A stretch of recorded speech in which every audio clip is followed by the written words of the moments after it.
Good morning, good morning, good morning. And I hope you are having a beautiful Sunday morning. And let's get started by opening your hands up and repeat after me. Divine Beloved, today is an awesome day. It is a new day for me to start over. And in faith, I move forward with love and gratitude, knowing that I will receive all the good that comes my way. And I claim it now. And so it is. Amen and amen. Let's claim it. Let's claim that faith. Let's claim that love, and let's claim that gratitude. And today's topic is demonstrate to activate. And so what does that mean, demonstrate to activate? What am I demonstrating, and what do I want to activate? And demonstrate and demonstration are old words that when unity started, and what I'll call the forefathers of unity started, one of the things they often talked about was demonstration, is to give a demonstration. And that demonstration meant to move forward in faith with a desire, and to demonstrate the intention of knowing that I'm going to give this, and I know that I'm going to receive what it is that I need.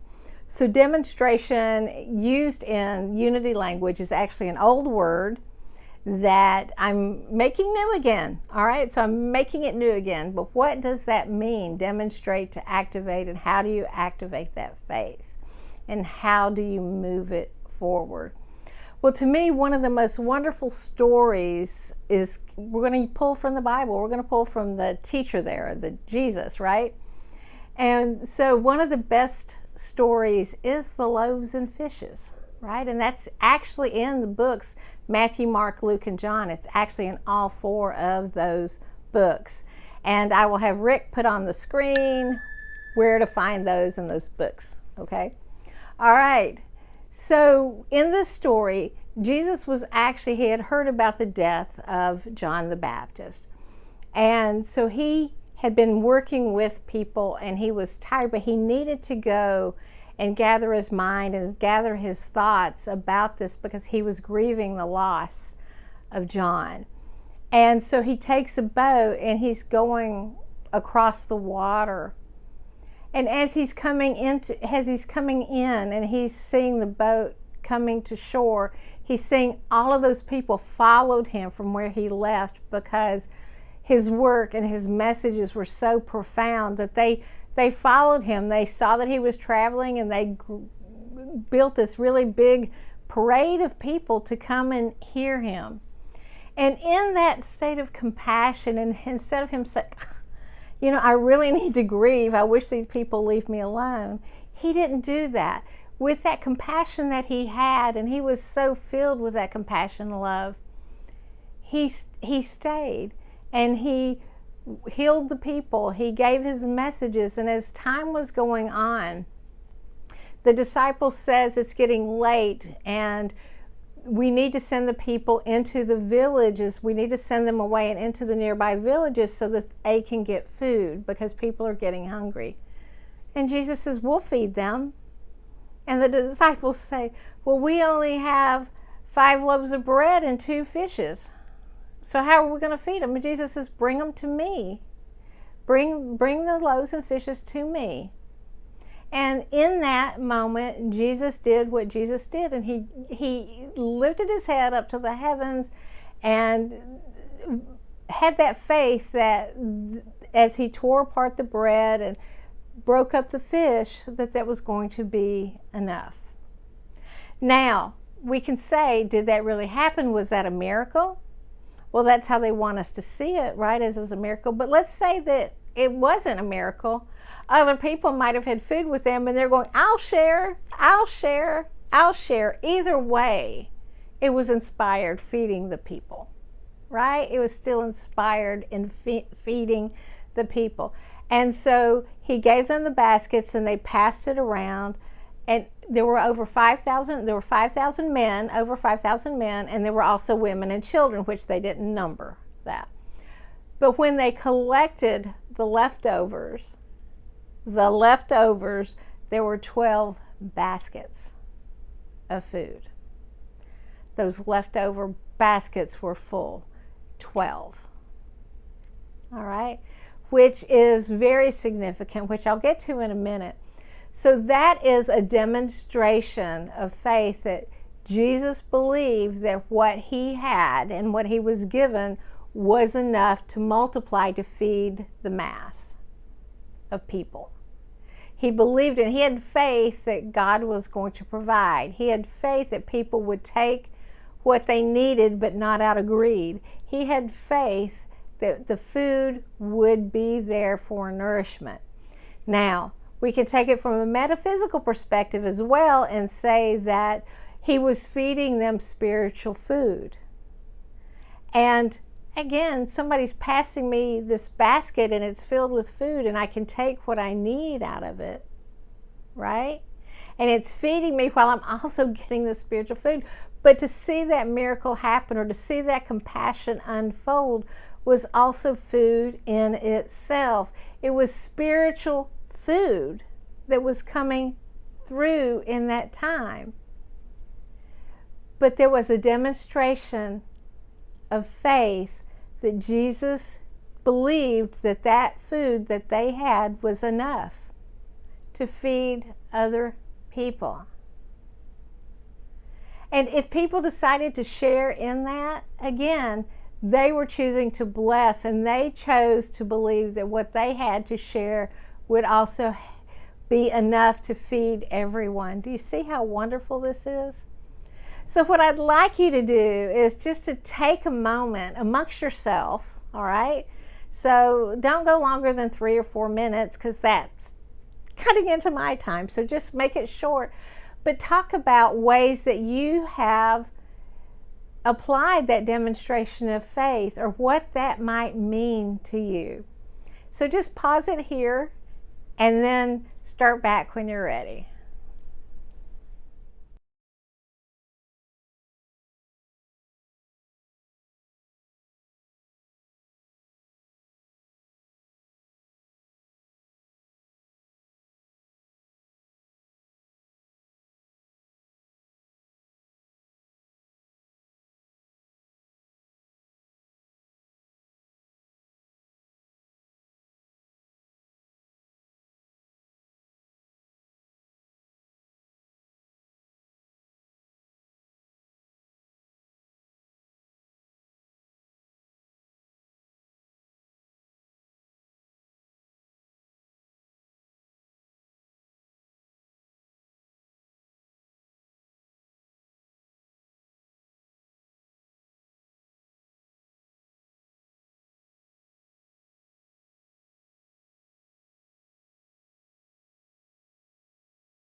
Okay, so I hope that you were able to do some real powerful sharing in that about how that looks to you and what you learned from this little part of a message. Because there are many ways, but to me this is just one of the most wonderful ways, is seeing that faith in demonstration, because we can hear words about it and we have wonderful quotes. And one of my favorite quotes is Florence Scovel Shinn: faith knows it has already received and acts accordingly. Faith knows it has already received and acts accordingly. And so if I just gave you that message without giving you the idea of demonstration, you might be saying, yes, I understand about faith. I understand about faith, but you still might not understand about the demonstration of that faith and how that can move. And it's kind of like when we are worried about money and we're getting caught up in our worry about money and we're thinking what we don't have, what we don't have, what we don't have. We are getting more of what we don't have because we're expecting that we can't have more. And we're focused on what is missing in that. So like the disciples were like, we don't have enough food. And Jesus is kind of like, mental eye rolling maybe, or saying, haven't I taught you anything, in his head, right? And he says, give me the food, right? And he does his thing. And so instead of us worrying about these things that we think we don't have enough money to take care of something, I'm trusting that source is there. But how can we act on that? So let's pretend that we have $150 in the bank and our electric bill is $102. And so we're saying I can't pay it and it's due today. And they're going to shut it off tomorrow if it's not paid, but I only have this much money. The demonstration would be to say, I trust that God's going to take care of me, and to pay that bill in full with what you have, or to go there and make an arrangement. But you're putting that faith in action. You're demonstrating that faith. And it's a wonderful way to do it and to start understanding what that demonstration is and how that helps to activate our faith. And I'm going to share a story with you that happened, like what I say, a long time ago in my past life. So I was probably like 20. And I was married to my ex-husband, and we lived in Arizona, and we were going to go meet a friend that had just had a house built out in this neighborhood that they were just starting. But it was along these long, dirt, dusty roads. It was like July, and we had gone like 20 miles down this dirt road, and there's not GPS like we have today, right? There weren't cell phones like in the way that we have them now. And we don't know how far we were away from where our friend's house was. And the car overheated. And when it started to get hot, he had turned off the air conditioning and all those kinds of things, and we were rolling down the windows. But the car overheated and it stopped, and it's, got the steam all going and that kind of thing. But they needed water. And my husband at the time, it was really easy for him to get irritated and to get upset. So he's mumbling and cussing and talking about his bad luck and that kind of stuff, and kind of like kicking the tires because he's upset. And I just kept saying, it's going to be okay. And that just would cause him to mumble more. But I kept saying, thank you, God, that I know that we're going to be okay. And I really just had this feeling, but it wasn't a few minutes after that happened. So I can't tell you if it was 3 minutes, if it was 5 minutes, if it was 10 minutes. I know that I wasn't sitting there too long listening to him be very upset. And out of the blue comes a water truck. Out of the blue comes this water truck. And it fills us up. And right behind him comes this really nice car. And, I think it was like a Lincoln or a Cadillac or something. And the guy was really nice and found out he was a realtor and he was going to go show somebody some property. But he had one of those giant cell phones in his car, and he says, "Do you need to call anybody?" And he waited for us to make sure that the car started and we were going along our way. And so he was there. So we had the call for help. We had the water truck that came like in the middle of this dry desert of what was happening. It was in that dry desert that this happened. And so the most wonderful thing in that was that, you know, we were able to get to our destination. Now, the funny thing was that they forgot they had invited us and went out of town. So that didn't help my husband's mood, but I kept saying, isn't it wonderful that we had this water truck show up and the guy with the phone? Isn't that wonderful? And so that's what I talked about all of the way home. And so there can be those moments in your life that you can see where that faith was restored you, where that faith restored you. And, you know, Eric Butterworth has a wonderful quote that to me really symbolizes how we think and what we do. And that quote is, "You do not receive what you pray for, nor even what you say you have faith in.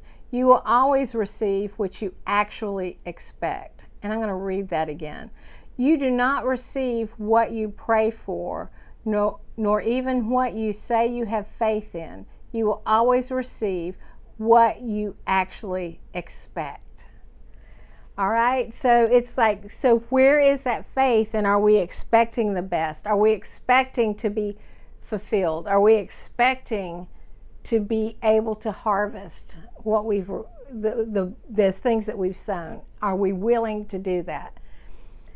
And so going back to the story, 12 baskets of food were collected.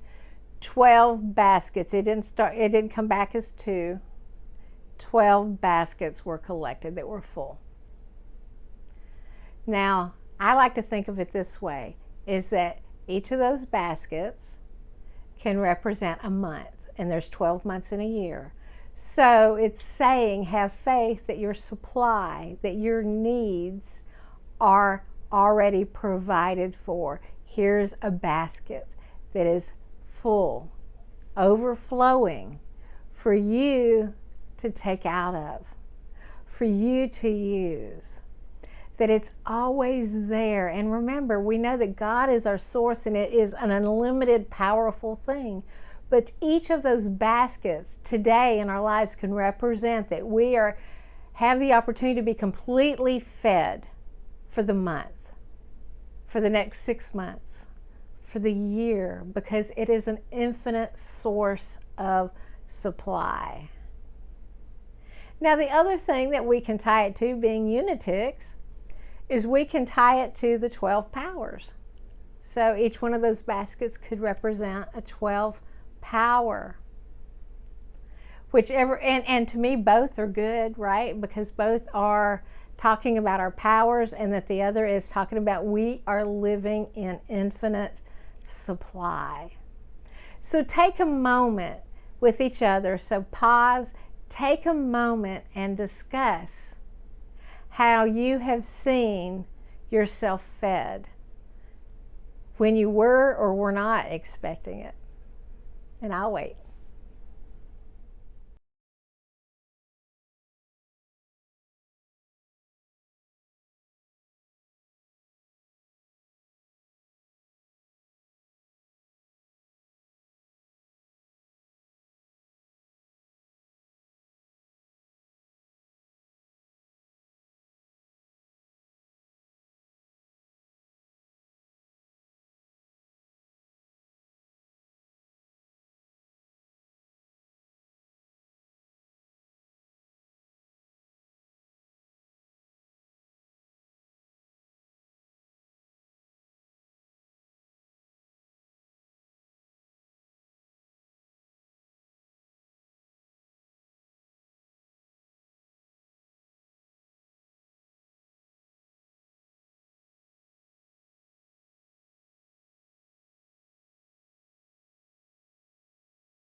Okay, did you get some little wows or epiphanies of how faith kind of restored something?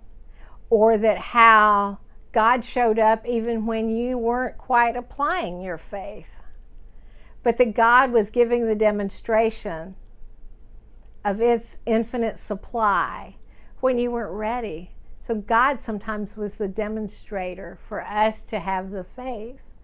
And sometimes, again, we have to activate our faith and we demonstrate that. So wonderful examples is you want a new home, but you feel like you have to sell yours first, right? All right, but maybe you can still go and look for another home even if your house hasn't sold, even if you haven't even put it on the market yet. Or it's like one of those things like, well, I want to sell my house, but I have some things to do to it. But I want to sell it, but I don't feel like doing anything, or I actually need the money to do something. It's acting on faith. It's demonstrating, okay, God, I'm willing to move from this house. I have outgrown it. Thank you for everything that you've given. And now, thank you for providing the resources and the help for me to do what I need to do in order to sell the house so that the next person that moves in is extremely comfortable in it and has their needs provided for. Right? So those are things that we can do. We can play with those demonstrations. And when I'm talking about playing with them, I'm not talking about playing at them. I'm talking about enjoying it and getting into the fun of seeing what that's going to bring. And that demonstrations is often things that we do, but sometimes it's something that the universe is doing. So Florence Scovel Shinn, in one of her books, talks about the story of a woman who wanted new dishes. And she had just put out, thank you for my new dishes. I am grateful. And a neighbor or a friend gave her this plate, said, I was thinking about you and I want to give you this plate. And the lady took it, but the lady was upset because it had a crack in it. And she didn't want a cracked plate. So she's talking to Florence about it. Florence says, no, this is the universe giving you a demonstration that it's on its way. So this demonstration can show up in both ways to activate our faith. And faith is believing in the unseen, of knowing that that is coming into harvest. All right, and another wonderful Bible quote is, according to your faith, let it be done to you. And that's Matthew 9:29. And then Mark 11:24 says, so I tell you, whatever you ask for in prayer, believe that you have received it and it will be yours. So it's not saying believe that you might get it on a Wednesday if you're really good. It's believing that you already have received it and being in the excitement of that and taking and putting your hand in that basket of unlimited source and supply that you're taking out. You're claiming what is yours, from the physical to the spiritual, that we are fed. So here is to your demonstration to activate your faith. And I want you to have a most beautiful day. And until next time, namaste.